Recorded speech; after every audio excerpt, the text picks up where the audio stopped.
Okay, let's get started.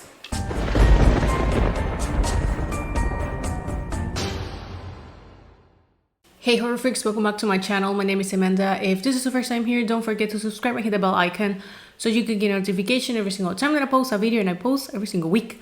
As you can see from the title, on today's video I'm going to be giving you my full review with spoilers of the CELLAR. The film got an official release on March 25th on the South by Southwest Festival on the US, but was officially released by Shudder today, April 15. Now, I was surprised that was a Friday, since usually Shudder released the movies on Thursday. I don't know the reasons, but still, here we are. Now, as always, on my reviews, I will spoilers if you don't want them, just to see if this was worth it or not. On the description box down below, there you're going to find my spoiler-free review, because I like to give you guys the two options.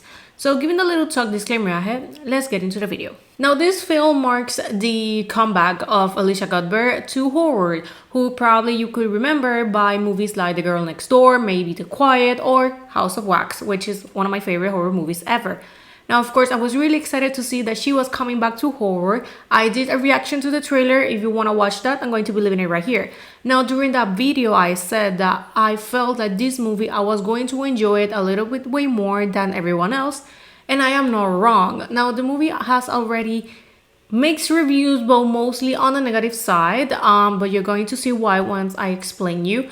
But definitely, I found myself enjoying this movie way more than I should. Now, the movie follows Kara Wood's daughter, who mysteriously vanished in the cellar of the new house. She soon discovers that there is an ancient and powerful entity controlling their home, and that she will have to face or risk losing her family's souls forever. Now, basically, that gives you all, the trailer gives you all. So the movie is hella predictable? Yes.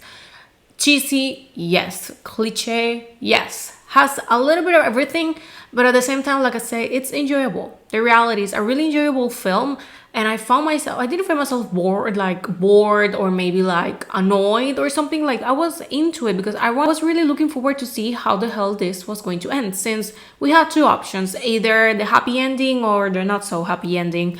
So, of course, we had like a 50-50 situation here, because the ending is probably the only thing that it wasn't that predictable until it's happening, so you know it. But beforehand, there's no way you're going to predict it. But from the rest of the film, it is. Because like I said, the trailer basically gives you all, and also the plot. It says that the daughter is going missing on the house.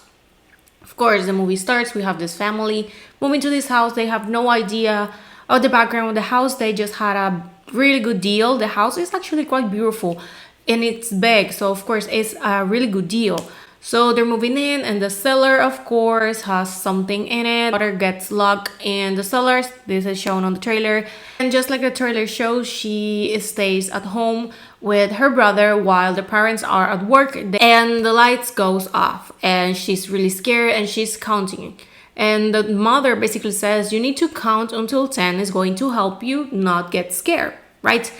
Because she counted there was 10 steps on the cellar.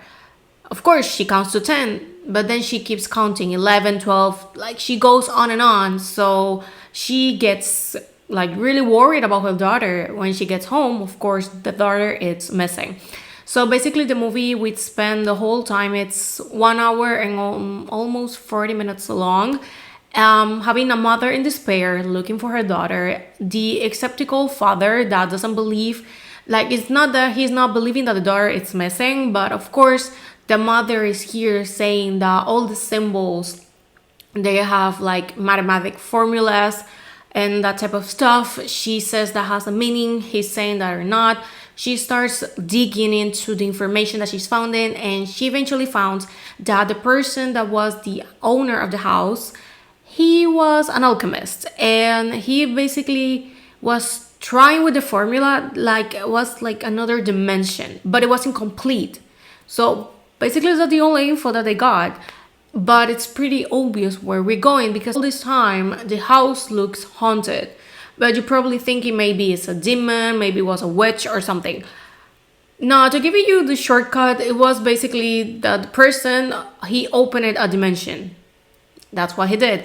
So basically, you will lost your soul there. So of course, now we have the daughter that it's there, that's pretty obvious, and we have the little kid that it's been pushed through it. And also the father, because house there's this record player, and the daughter on the first night and the kid, they basically put it to play, and instead of being music, it was the owner of the house saying the formula and then counting.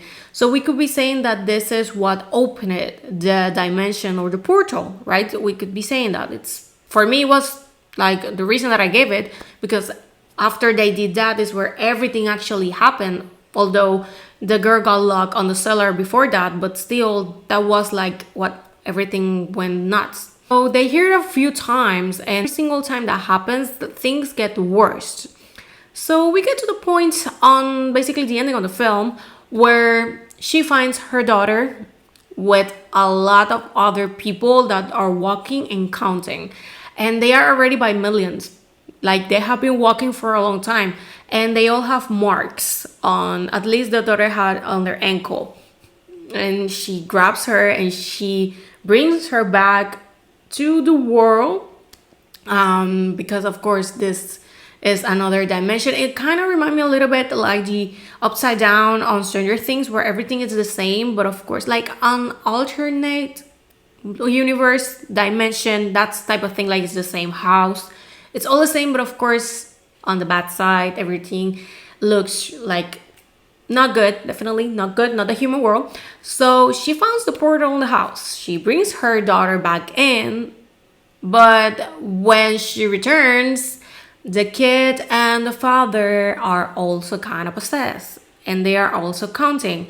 And when she opens the door, basically what she sees are stairs that are going up, and the camera basically starts to go backwards and starts to focus the house, and you realize that she basically got trapped on the other dimension. She never really came back to their world.